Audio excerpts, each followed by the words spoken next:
So how can you stop your emails landing in your subscribers' spam folders? The bad news is you can't. You don't have control over where your emails arrive. That's up to the email providers that your subscribers use. Companies like Google, Yahoo, Microsoft, Apple, they decide based on a number of things where your email will be placed. So even though we can't control which of our emails go to spam folders, we can certainly influence it based on a number of things that we do. So I'm going to show you 10 tips that if you implement them, you will significantly increase your chance of your emails being read by your subscribers instead of landing in their spam folders. Okay, so the first thing I want to do is explain to you two different terms and what each one of them mean. They sound very similar, but they've got different meanings. So the first one is email delivery, and the second one is email deliverability. The first one is your email delivery rate is the number of emails that land on the servers of your subscribers. So let's say you send out 1,000 emails to your list. Those subscribers will be using a range of different ISPs, internet service providers, or in other words, email clients, people who manage, or companies that manage emails on the subscriber's behalf. So if you're an email subscriber and you use, let's say, you use Google email, Gmail, Google will manage that receipt of that email that I've just sent to you from my email marketing system. Google will look at that email, and based on a number of things, it will determine whether that email will be accepted or rejected. If that email is accepted, that's classed as the email having been delivered. So it's landed on the server of the subscriber, okay? So that's email delivery. I've managed to send an email and get it to land on your server. Email deliverability it takes it to another level. Deliverability is about the percentage or the number of emails that get sent from my email provider. In this case, I use Kit as my marketing platform. And if I send 1,000 emails from Kit, the email deliverability rate is calculated on the number of those emails that successfully get delivered to the relevant or the appropriate mail folder on the subscriber end. Now, what I mean by that is, and I'm choosing my words carefully, I'm not saying inbox, because if you're using Gmail or Apple Mail, for example, you'll notice that you have different folders. You have an inbox, you have a transactions folder, you have a promotions folder, let's say. If I send you marketing material, it should arrive in the promotions folder. So despite what many people think, arriving in the promotions folder is actually okay. That's not the spam folder. Okay, so now we know the difference between email delivery and email deliverability. Now I want to get into the 10 tips that if you employ them, you're going to significantly increase your chances of staying out the spam folder. So let's dive in. Okay, so number one, verify your sending domain. Now, essentially what you need to do is have a proper domain from which you send your emails. So by a proper domain, I mean you can't use like a Gmail account or a Hotmail account. Don't use that. Use a proper business-like domain name. If you don't have one, you can get one for $10, $15. They're not expensive. Once you have that domain, you need to have that domain verified. It sounds quite techie, but depending on what email platform you're using, it can be a case of just clicking a button and letting the platform do it for you. That's the way Kit works. If you're using Kit as your email marketing platform, you just submit the domain you want to use and Kit will take care of the rest for you. Now, essentially what it does is it adds 3 records. Okay, one's called SPF, one's called DKIM, and one's called DMARC. You don't really need to know what they stand for or what they do. All you need to know is that they need to be in as a minimum for authenticating your domain. Once you have those 3 records inserted into what's known as your DNS settings, then your email is then authenticated and you don't need to do it again. It's a one-off exercise. Okay, so tip number 2, be consistent with your email sending. So what ISPs reward, so the companies like Google, Yahoo, etc., what they like to see is a consistent pattern with your sending of emails. So in other words, if you decide that you're going to send out a weekly email, do that and keep it consistent. If you're going to send out one every month, do that. If you're going to send out an email every day, do that. What it doesn't like is this inconsistent pattern where you don't send anything for a long time and then all of a sudden you blast out an email to your entire list. So just come up with a cadence that you can stick to, and whatever that is, make sure you do it and be consistent with your sending. Okay, number 3, have a good image to text ratio in each email that you send out. Now, what do I mean by that? When you're composing an email that you're going to send out to your list, if you make it mostly image with text embedded in it, or if you make up a graphic inside like Canva or Photoshop or something, and you put that in as the bulk of your email content, ISPs don't favour that very highly, because they don't know what's there. They don't know what's being shown to the subscriber. So one thing you should be aware of is that some of your subscribers could have, through choice, they could have the option to download images switched off. And if you do that and the bulk of your email is image, obviously they're not going to see a lot in it. So a good practice when you're creating your email is ask yourself, if your images don't load, does the email still make sense? Does it still give value to the reader? Is there still enough information in that email to justify sending the email to the subscriber? So yeah, don't send out emails that are just basically all image, because ISPs don't like them and they're most likely just to send them to spam. Okay, so tip number 4, write clear and honest subject lines for your emails. And what I mean by that is, whatever you write in your subject line, make sure that it's relatable to the content that's inside your email, and not an entire bait and switch approach where you're trying just to get someone to open the email, and then when they open it, it's not really related to the subject title. These sensationalist titles that some people use are not a good idea. What is a good idea with your subject lines is to use intrigue and interest to pique someone's interest enough that they want to open the email and actually read it. That's what you're aiming for. Another good tool to use when you're doing that is called the pre-header text or the preview text. It's essentially a feature that you can add to your email as almost like a co-collaborator for the subject line.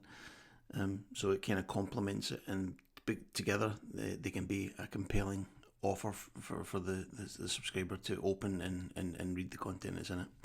So don't make your subject titles confusing. Don't fill them with lots of capital letters saying free and lots of exclamation marks and lots of emojis and making it very almost clickbaity. Don't do that. Make them just a clear subject line that carries intrigue and piques the interest of the reader enough that they'll want to open it and actually read the email. Okay, tip number 5, make sure you always have a clearly visible unsubscribe link inside your emails when you send them out.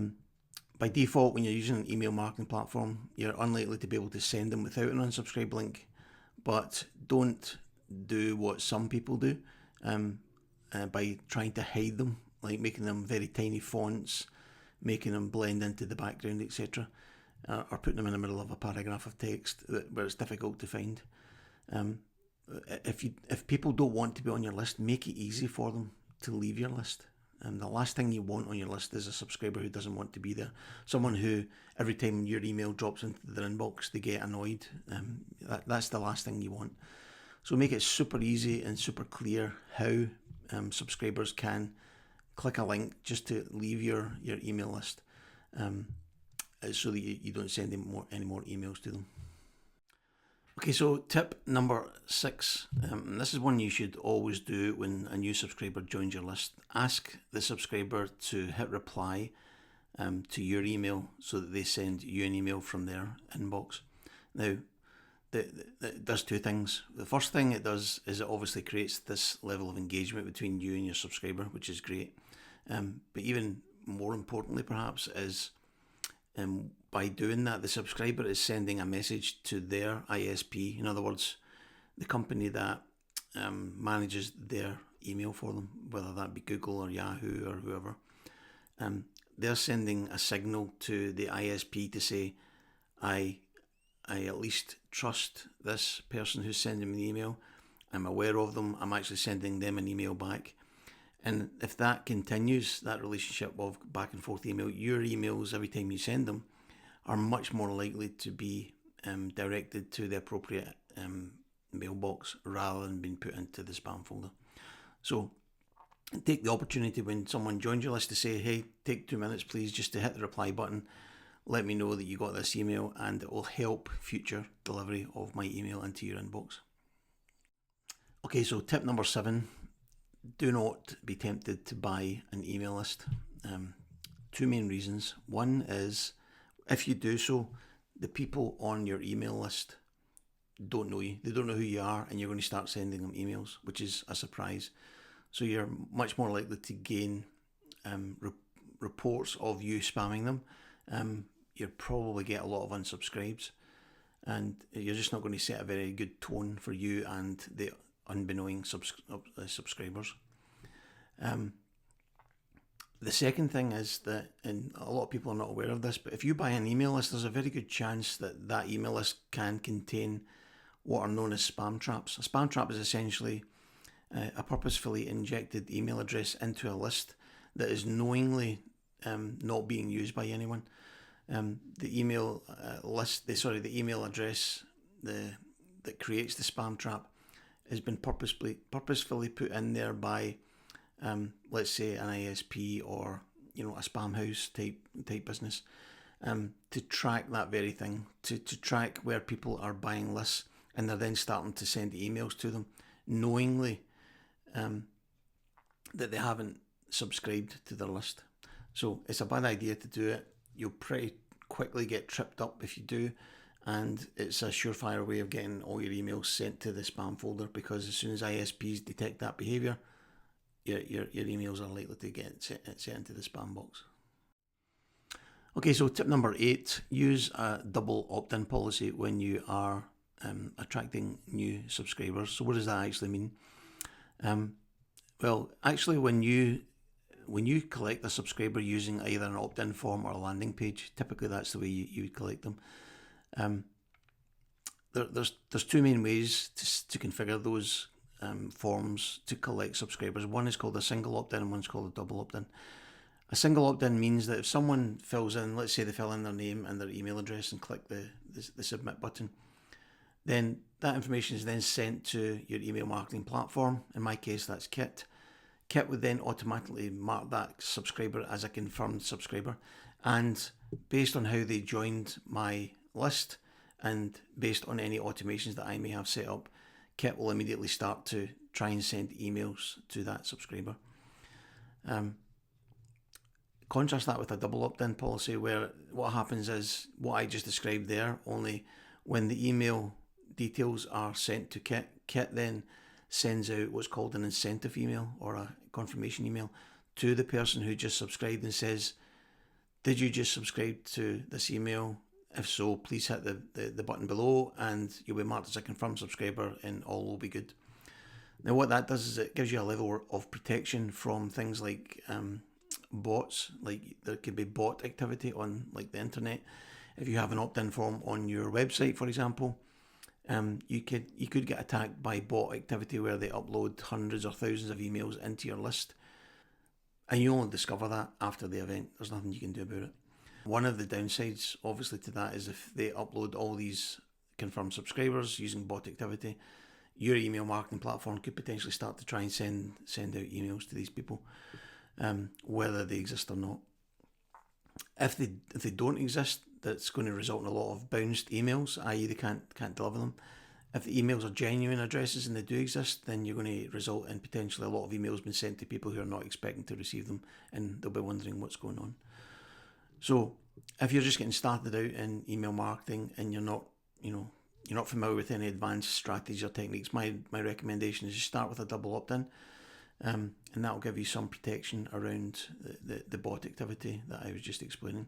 Another thing you can add on to like your website is a tool called reCAPTCHA, which helps to eliminate bot activity as well. If you're not familiar with the name, you're probably aware of the actual tool. It's like those little boxes that pop up with all the pictures in it, and it says click each one that has a bridge, or each one that has a bicycle, or something like that. That's known as reCAPTCHA. So there are ways to protect yourself from bot activity. But like I say, if you're just getting started, use a double opt-in policy, and that'll keep you safe. Okay, so number 9, keep an engaged subscriber list. Now, that might seem like an obvious thing to say, but the reasons for doing it might not be so obvious. So when you're regularly sending out emails to your list, you are being effectively monitored and measured by the ISPs like Google, Yahoo, etc. when it comes to what your open rates are, how many people are actually engaging in your content. And if that rate, they measure a lot of things, by the way, not just that, but that's one of the things. And that rate can be negatively impacted if you have a lot of people on your list that are not subscribed, not engaged with your content. A good way to do that is obviously to make your content relatable, relevant, it piques their interest, so people are actually opening emails and reading them.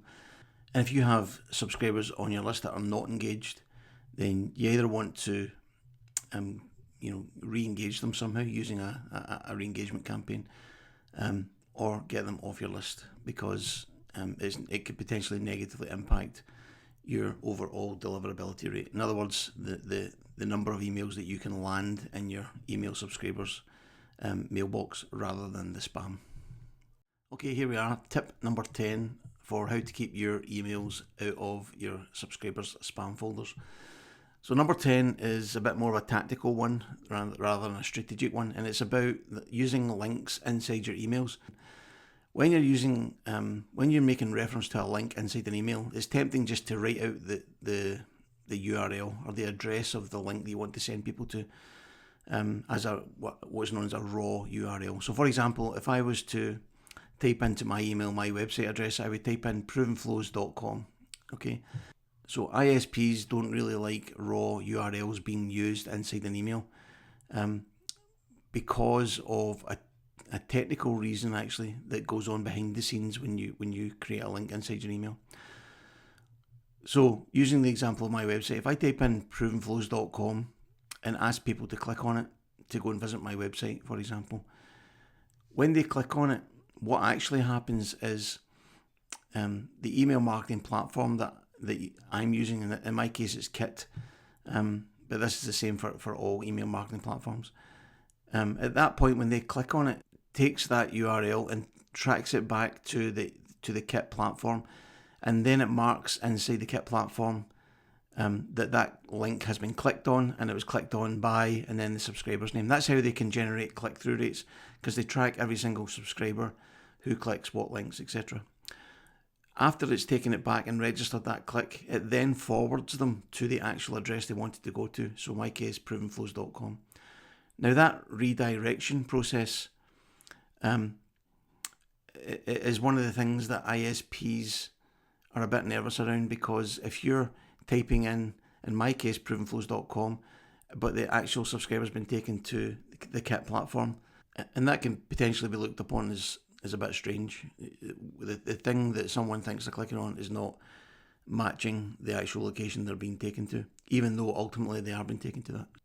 So that's one of the things that ISPs don't like when you're using links. The other thing they don't like is using URL shorteners. Now, you've probably seen these, even if you're not familiar with the term. It's essentially if you've got a long URL, it could be your website name / another name / it could be quite a lengthy URL. What you can do with those is you can create a short URL using a bit of software known as a URL shortener. And one of the most common ones used is called bit.ly, bit.ly. Now, if you put in a big long URL into bit.ly and if you click generate URL, a shortened URL, it will create one that's much more condensed and it's much more memorable for people, so that they can just remember it and type it in. And some people use those inside emails. Now, again, ISPs really don't like URL shorteners because ultimately they don't know what's behind that link. So those two behaviours can increase the rate of your emails going to spam folders if you use internal links that are in that format or in those formats. The way around that is best practice is to use linked text. And what I mean by that is you might type the words "visit my website," highlight it and create a link, and then put the URL underneath it. And ISPs like that better because it's actually it's a written text link that the subscriber is seeing and not the raw URL. And then obviously the second one, which is more commonly used, is a button. Use a button, type on the button whatever you want, the call to action to be for the subscriber, and then under the button put the URL that they're being taken to. And ISPs like that behavior. They prefer that behavior over the raw URL or the URL shortener. So that's just a couple of tips on using links inside your emails that will help increase your overall email deliverability rate. Okay, so there you have it, 10 tips that if you adopt and employ in your email marketing system will go a long way to help you stay out of your subscribers' spam folders and much more likely to land in the appropriate mailbox and get more engagement. So I hope you found them helpful. Thanks for taking the time to watch it. And if you've got any questions or comments, please leave them below and I'll see you on the next video. Cheers.